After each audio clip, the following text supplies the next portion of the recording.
breakdown video for the Conundrum. So, if you have checked out the performance demonstration video, maybe the first thing you noticed was the very first thing I played is not on the page. The very first thing you hear me play is what we call in pipe band land introductory rolls. And they sound like this. 1, 2.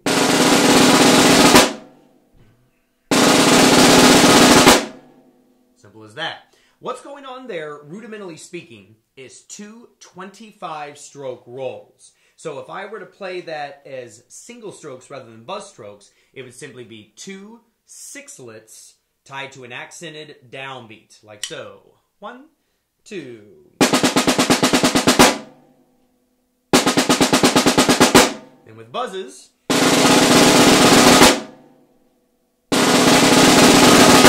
easy as that. So what you want to do is to make sure you're feeling the 8th note bass, and you want to make sure that you are humming the tune in your head. You're playing alongside your bagpipers, so you both want to make sure you're moving your bodies or marking time together, so you're feeling the correct pulse so everything can begin at the same tempo.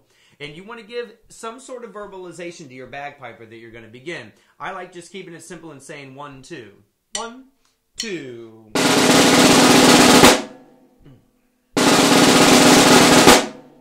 Now, if you watch other competition bagpipe bands, you might hear them say, by the right, quick march, or some other mnemonic that tells everyone in the band we're about to begin. Since you are going to be the lead performer, you have to call out to your bagpiper when you're going to begin. So whatever call you'd like to use is perfectly fine. Just make sure you're feeling time, you play your intro rolls, and you're good to go.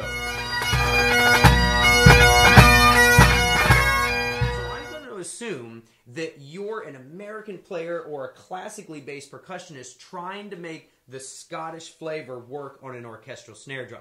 And we can totally do that. Really, the technique you want to use, it can be traditional grip, it can be match grip, it really doesn't matter. The sticks that you use, it really doesn't matter. You do not have to get Scottish snare drum sticks to play this drumming, especially on this instrument. I've actually tried that out, and given that these sticks, these are my Chris Lambs by Innovative Percussion. These were meant for this instrument. So despite the fact that I'm playing a different style with a different flavor, these implements still feel better in my hands, and I feel like I can make this instrument sound better even with this radically contrasting music.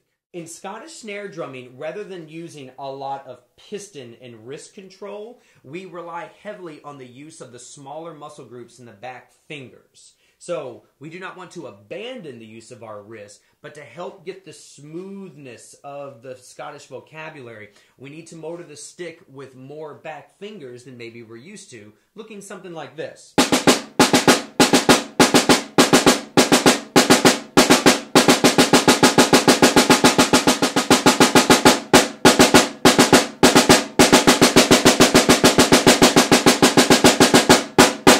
Okay? In the left hand, if we're trying to do traditional grip, we want to take the same idea, the same approach, which is very, very light. So rather than having this sort of connection that we typically have with traditional grip, we want to try to do it with 100% thumb. So I'm going to lay the pad of my thumb on the stick so it can be free and independent of my other fingers to operate and motor the stick all by itself, like so.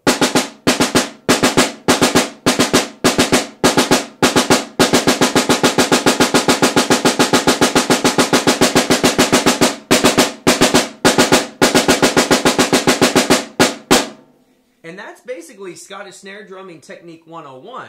Now, if we were to play on a contemporary drum and really dig into the vocabulary, there's all sorts of other things that we can talk about. But really, what you want to do technique and approach-wise is not a far departure from the way you already play orchestral snare drum. You don't want to play buzz strokes here like you do back there. So there's not really a need to talk about that. So the big point to be made is if you choose to play on an orchestral drum, play it like an orchestral drum. Use the technique, use the instruments, use the tuning, use the sticks that you think help you portray this music most accurately.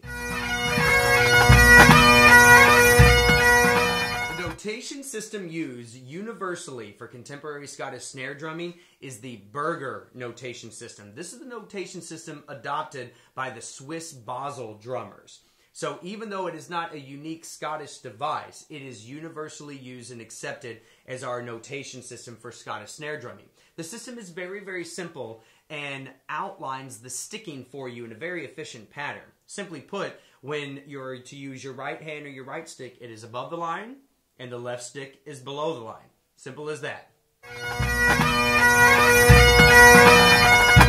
A very unique thing about the Scottish snare drumming vocabulary as well as the notation is the use of tap buzz figures. The way we notate that is with either a half marcato or a full marcato over a slashed notation. For instance, if you'll look at part 1, bar 5 of the Conundrum. In the snare drum music, this is the second system of music. In the very first bar, the very first beat. The first rudiment we see is a tap 7-stroke roll. So we see what looks like a regular 7-stroke roll, which would be played like this. Right to left, as indicated on the page. Buzz, buzz, buzz, tap.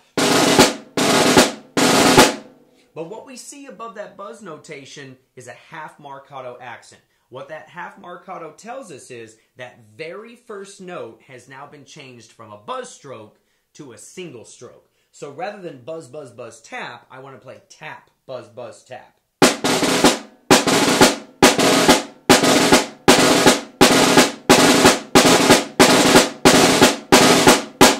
Okay? Now, how loud is that note to be played? That is completely up to you. An accent is not an accent is not an accent in Scottish snare drumming. Scottish drag looks like a drag that you've seen before, whereby there are 2 grace notes being together tied to a primary note. If we saw a drag in orchestral drumming, we would play it like that, a double stroke and a single stroke. Simply put, in Scottish snare drumming, when you see a drag, rather than playing a double stroke left to right in this example, that double stroke needs to be a dead stroke. Not a buzz stroke, but a dead stroke. Now, truth be told, the color, the nuance of a Scottish drag and whatever rudiment it's used is not going to have the same flavor on this instrument as compared to that instrument, the contemporary Scottish snare drum. And what I want to make sure that you don't do is misperceive a Scottish drag rudiment as being aggressive. You might try to play this and think that it doesn't sound right or it sounds weird, and you might try to overplay it to get it to sound different. It's a very passive thing, the Scottish drag, no matter where or how it's seen. So do know that, again, it is a dead stick in the secondary hand, and it's always very, very passive. Let's look at a very specific example of a Scottish drag rudiment. In the Conundrum, part 1, bar 8, I guess that would be bar 7 of our common ending. If you look at all of our 4 parts, bar 7 and bar 8 are exactly the same in every single part.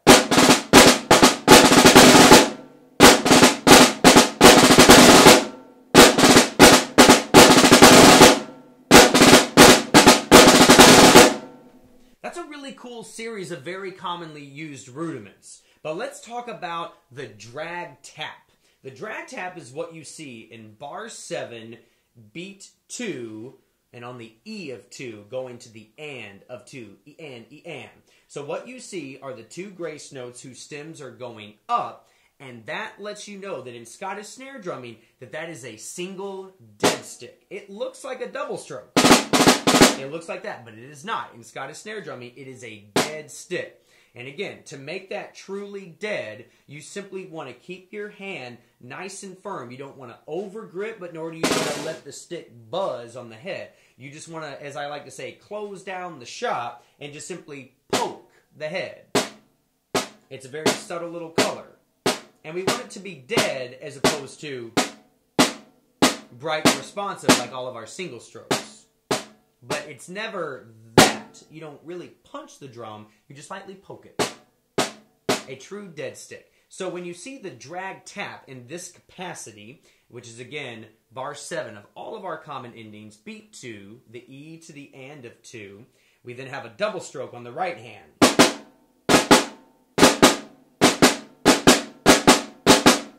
The space between the dead stick and the double stick is comparable to that of a really tight flam. You certainly do not want them on top of each other, but you don't want them really, really spaced out where it sounds like two separate ideas. You want it to be a singular idea. That is an ideal example of a Scottish drag tap right there in our common ending. Rudimentally speaking, our common ending has a flam, big fat flams that's on the downbeat, followed by a Swiss rough. It's a Swiss rough in Scottish snare drumming, just like it is in any other type of drumming.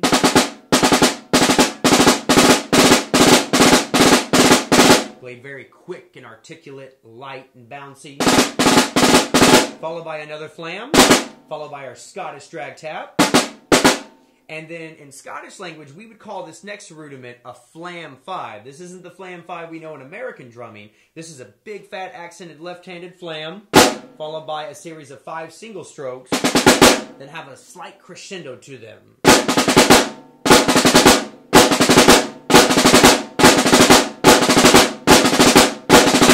And then we finish off our common ending with the quintessential tap 7-stroke roll. You put the flam 5 in front of that.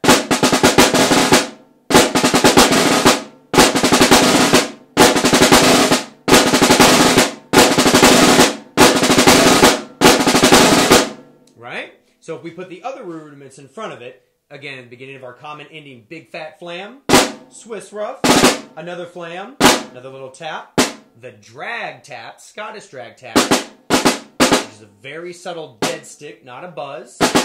Lightly poke the drum, a quick little easy double stroke on the right, followed by a Scottish flam 5, and then ending with a tap 7.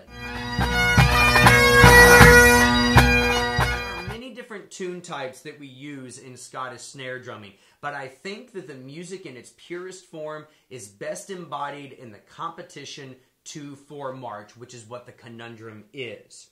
Now, we know that it is swung. We see that there are dots and cuts all over the place, but how does that work and what does that mean? The big thing that we need to realize here is this is not mathematical drumming. While in pipe bands, of course, we have drum corps, as we call them, or drum lines, of anywhere from 3 to 12 guys on a snare line, and everyone has to play perfectly together, just like we do in DCI, high school, or college drum lines. But there is still a breadth to the rhythms, a breadth to the music, and a breadth to the swing. That means that your interpretation comes from how you choose to phrase the individual rudiments. As you're working out the parts of the Conundrum or any other Scottish snare drumming that you choose to perform, make sure that you're always swinging and know that there is always an ebb and flow to the music, the rudiments, the interpretation, etc.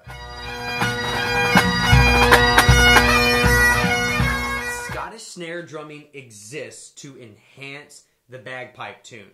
The bagpipe, the great Highland bagpipe, is a marvelous instrument. It has many unique qualities, but one thing it does not have is dynamic capabilities.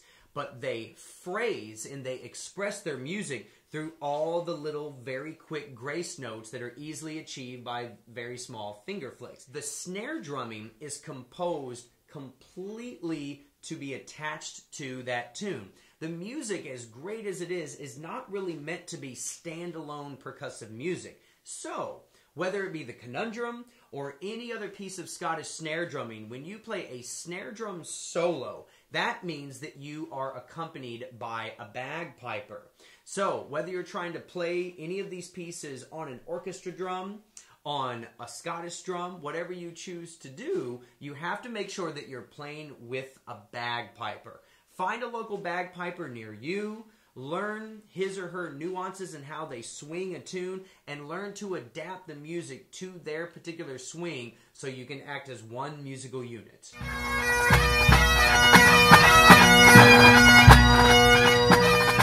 So how do we begin learning such a weird and new style of drumming like we see in the Conundrum?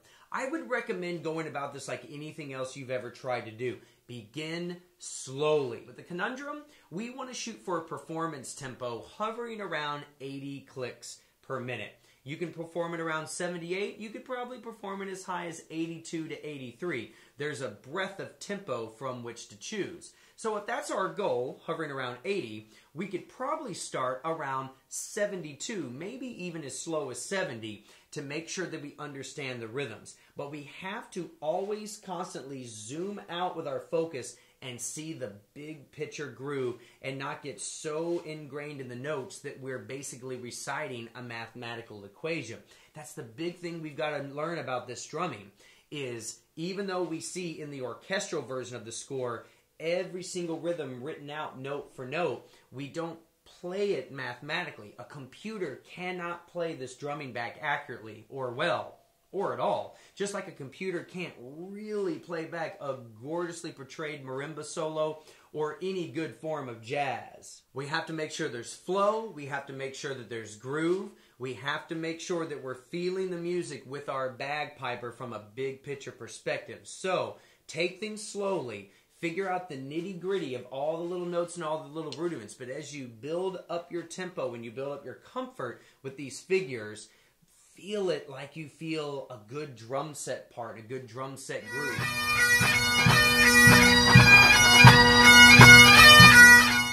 So thanks for watching my breakdown video. I hope this was helpful for not only the Conundrum, but for any Scottish snare drumming that you choose to play. If you'd like to contact me, there's information at the end of this video. Or reach out to your local pipe band. I bet you that there's someone in your community who can help you with this music and introduce you into this beautiful worldwide idiom that is closer than you think. Thanks again. We'll see you next time.